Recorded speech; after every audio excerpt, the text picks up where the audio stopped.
Cinema industry వైపు వెళ్ళాలనుకుంటున్నారా? మీకు మేమున్నాం. వెంటనే కాల్ చేయండి. హాయ్ హలో నమస్తే, welcome back to Suman TV. ప్రస్తుతం మనతో పాటు ఉన్నారు motivational speaker, family counsellor, public speaker Rajaniramma గారు. నమస్తే మ్యామ్. నమస్తే నవీన. మ్యామ్, మనం ఒక వీడియో చేసాం. ఏదైతే ఆర్జికేర్ హాస్పిటల్ ఉందో బేస్మెంట్లో సందీప్ ఘోష్ కొన్ని అన్ని పెట్టాడు, అక్కడ జరుగుతున్నటువంటి అక్రమాలు కానీ ఇవన్నీ సంబంధించిన పేపర్స్ కానీ డాక్యుమెంట్స్ ఇవన్నీ ఉన్నాయని. ఇప్పుడు మరొక న్యూస్ ఏంటంటే ఈ ఆర్జికేర్ హాస్పిటల్ గెస్ట్ హౌస్ కూడా ఉంది అనేది. అంటే ఆ హాస్పిటల్లో అసలు గెస్ట్ హౌస్ ఏంటి? ఇంకొకటి ఏంటంటే ఈ జరిగిన ఏదైతే అత్యాచారం జరిగిందో అది అక్కడ జరిగింది అనేది ఒక న్యూస్. ఇప్పుడు సెమినార్ హాల్ అన్నారు, మళ్ళీ డాక్టర్స్ రూమ్ అన్నారు, ప్రిన్సిపల్ రూమ్లో అని చెప్పేసి అన్నారు. నేను సందీప్ ఘోష్ భార్య సంగీత ఘోష్ కూడా వీడియో ఇచ్చిందని చెప్పారు. మరి ఇప్పుడు గెస్ట్ హౌస్లో జరిగిందని చెప్తున్నారు. ఏంటి మేడం అసలు? ఇది నిజమే. ఇప్పుడు ఇతనికి బేస్మెంట్ అని, తర్వాత అక్కడ ఫామ్ హౌసెస్ అని, లేకపోతే ఇంకో దగ్గర ఇంకొక ఫామ్ హౌస్ అని, తర్వాత ఈ రకరకాల స్పాట్లు ఉన్నాయి వీడికి. నేరాలు చేసేవాళ్ళు అలాగే పెట్టుకుంటారు కదా. వీడికి ఇప్పుడు ఆర్జీకర్ మెడికల్ కాలేజ్ హాస్పిటల్ ఏదైతే ఉందో అక్కడ ఎవరికీ తెలియని ఒక గెస్ట్ హౌస్ కూడా ఉందట. మరి అందులో ఆ గెస్ట్ హౌస్ ఎవరికి తెలియకుండా ఎందుకు ఉంది? ఒకవేళ తెలిసేమో అయితే అందులోకి ఎవరికి ఎంట్రీ లేదు.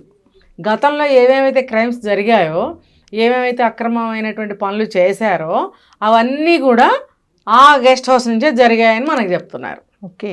ఇంకొకటి ఏంటంటే ఈ డెడ్ బాడీస్కి ఆర్గాన్స్ తీయడము, దాన్ని అమ్ముకోవడము, అంటే ఆర్గాన్స్ తీయడం అనేటువంటి ఆపరేషన్స్ ఏవైతే ఉంటాయో అవన్నీ కూడా ఇక్కడే జరిగాయట. పేరుకి చూడండి ఎంత బాగుందో, గెస్ట్ హౌస్. గెస్ట్ హౌస్ అంటే పెద్ద పెద్ద వాళ్ళు వచ్చినప్పుడు మేము ఏదో మీటింగ్స్ మాట్లాడుకుంటాము, వాళ్ళకి లంచ్లు డిన్నర్లు ఇస్తాము అన్నట్టు.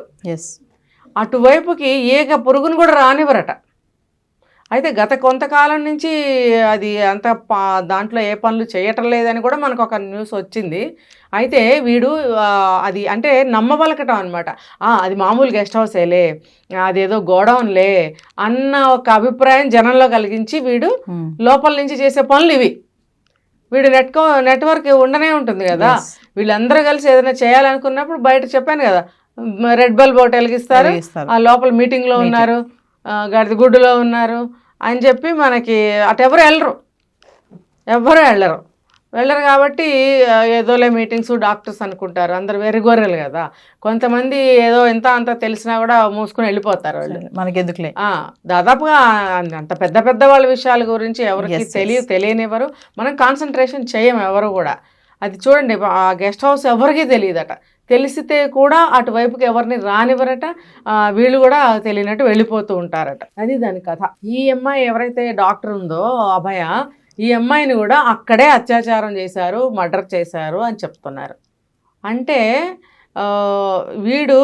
నాకు అనిపిస్తుంది వీడు ఒక రాక్షసుడు. వీడికి చాలా ఉన్నాయి ఇలాంటి మార్గాలు అని అనిపిస్తుంది. ఇప్పుడు గెస్ట్ హౌస్ అన్నారు, మొన్న బేస్మెంట్ అన్నారు, రకరకాలు ఉన్నప్పుడు వీడికి అండర్ గ్రౌండ్ సొరంగ మార్గాలు కూడా ఉండి చచ్చాయేమో. ఇప్పుడు అక్కడ గెస్ట్ హౌస్ నుంచి పైన సెమినార్ హాల్కి ఎలా తీసుకెళ్ళాడు అది బాడీని? సరే తీసుకెళ్తున్నారు అంటే ఎవరిదో ఒక డెడ్ బాడీ అన్నట్టుగా ముసిగేసేసి పట్టుకుపోయారా? మరి అలాంటప్పుడు ఆ టైంలో ఎవరైనా చూసుంటే, ఇప్పుడు కేసు ఇంత కదులుతున్నప్పుడు ఆ టైంలో ఎవరైనా చూసిన వాళ్ళు ఉంటే, అవునండి నేను ఆ రోజు చూశాను, ఇటువైపుగా ఒక బాడీ వెళ్ళింది, నిజమే పలానా టైంలో నేను చూశాను అని ఎవరో ఒకళ్ళు చెప్పాలి కదా. అలాంటి న్యూస్ ఇప్పుడు 40 రోజులు అవుతుంది దగ్గర ఎవరో ఏం చెప్పలేదు. అంటే నాకు అర్థమవుతుంది వాడికి ఏమైనా దొంగ మార్గాలు కూడా ఏమన్నా కట్టుకున్నాడేమో, లేకపోతే ఎలాగోలా పట్టుకెళ్ళాడేమో కళ్ళు కప్పి. మనకు తెలియదు. ఏముంది, నోట్లు కట్టలు లంచం చూపించి మభ్యపెట్టి ఆశ చూపిస్తే అందరూ పనిచేస్తారు కదా డబ్బు కోసం. అలా చేసేసి ఉంటాడు. ఎక్కడ కింద గెస్ట్ హౌస్, ఎక్కడ పైన ఇది ఉంది చెప్పండి, సెమినార్ హాల్. ఈ అమ్మాయిని అత్యాచారం ఇక్కడే చేశాడు, ఇక్కడే చేసి మర్డర్ కూడా ఇక్కడే చేశారని చెప్తున్నారు. అంటే సంజయ్ రాయ్ కూడా ఇక్కడే చేశాడా? వాడు కాళ్ళు చేయడము, కొట్టడము, అది చేయడము, ఇది చేయడము, ఈ యావత్తు కాండ ఏదైతే ఉందో అదంతా అందరూ కలిసి అక్కడే చేసి కేవలం బాడీని అక్కడ పడేశారు. ఆమెకి చుట్టి ఉన్నటువంటి బెడ్షీట్ను కూడా వీళ్ళు లేకుండా చేసేసారు చివరికి. అది కనుక ఉంటే ఎన్నో ఆధారాలు దొరికిండేవి. ఎందుకంటే చాలా క్వశ్చన్స్ దాని మీద కూడా వచ్చాయి. తల్లిదండ్రులు అడిగారు అసలు ఈ బ్లూ కలర్ బెడ్షీట్ అనేది ఉండదు అసలు, మా అమ్మాయి గ్రీన్ కలర్ బెడ్షీట్ వాడుతుంది, ఇప్పుడు ఈ బెడ్షీట్ అసలు ఉండదు అని చెప్పి దాని మీద వచ్చాక దాని మీద అంత బయటికి ఎవరు చెప్పలేదు. ఆ లేడీ డాక్టర్ ఆ బ్యాగ్ లో పెట్టుకుంటుందంట బెడ్షీట్ ఎప్పుడు. మరి అది సరే, ఆ పెట్టుకున్న అటువంటి పరిస్థితుల్లో అమ్మాయి తీసి కప్పుకునేది ఉండదు కాబట్టి దాని సంగతి పక్కన పెడదాము. వీళ్ళు ఏదైతే తీసుకొచ్చి అంటే ఆ టైంలో గబగబా తీసుకొచ్చి ఏదో కప్పుతారు, కప్పినప్పుడు అది కూడా లేకుండా చేశారు.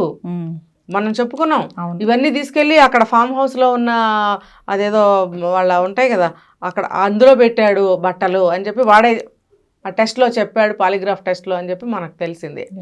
అంటే వీడు ఏ సాక్ష్యాలు లేకుండా అవన్నీ దాచేసి ఆ బాడీని తీసుకొచ్చి ఇక్కడ పెట్టి, ఇంకా మనకి కొన్ని తెలుస్తున్నాయి. ఆ పైన వాష్రూమ్ ఏదైతే ఉందో అక్కడ కొన్ని ఆధారాలు దొరికాయని కూడా చెప్తున్నారు, మనకి నెక్స్ట్ తెలుస్తాయి. ఆ రెనోవేషన్ చేసినటువంటి రూమ్లో ఇంకా ఆధారాలు కొన్ని దొరికాయని చెప్తున్నారు. అంటే సిబిఐ వాళ్ళు కూడా మొదట్లో అంత అటెన్షన్ పే చేయలేదా ఈ కేసు మీద మనకు తెలీదు. ఇప్పుడు ఎలా బయటపడ్డాయి, అప్పుడు ఇంకా బాగా దొరికేవేమో, ఫ్రెష్గా ఉంది నెల రోజుల క్రితం, ఇప్పుడు నెల రోజులు పాతపడిపోయాయి అన్నీ కూడా. అయినా కూడా ఇప్పుడు ఏదో ఆధారం దొరికింది అని అన్నప్పుడు అప్పుడు ఇంకా ఎక్కువ దొరికిండేవి. వీళ్ళు మరి నెగ్లిజెన్సీయా లేకపోతే నిజంగానే అప్పుడు ఆధారాలు దొరకలేదా, ఇప్పుడు ఎలా దొరికాయి, ఇవన్నీ కూడా ప్రశ్నలే. సమాధానాలు మనకి తెలియాల్సి ఉంది ఇప్పుడు, ముందు ముందు రోజు ఒకటి ట్విస్ట్ వస్తూనే ఉంటుంది. అంటే నెల రోజులు అయినప్పటికీ మేడం అది ఎక్కడ జరిగింది అనేది ఇప్పటికీ ఒక క్లారిటీ అయితే లేదు. ఇన్ని ఎందుకు వస్తున్నాయి మనకి? సందీప్ ఘోష్ ఒప్పుకున్నాడట ఈ గెస్ట్ హౌస్ లోనే జరిగింది అని, కాబట్టి ఇది నిజం అయి ఉండొచ్చు. ఇప్పుడు అనుమానాలు కదా ఎంతకాలం ఎక్కడ జరిగిందని, అంటే ఇది మనకు తెలియదు గెస్ట్ హౌస్ అనేది. సో గెస్ట్ హౌస్లో జరిగి ఉండొచ్చు కూడా, దీని మీద అయితే ఎవరు అనుమానం పడరు కదా.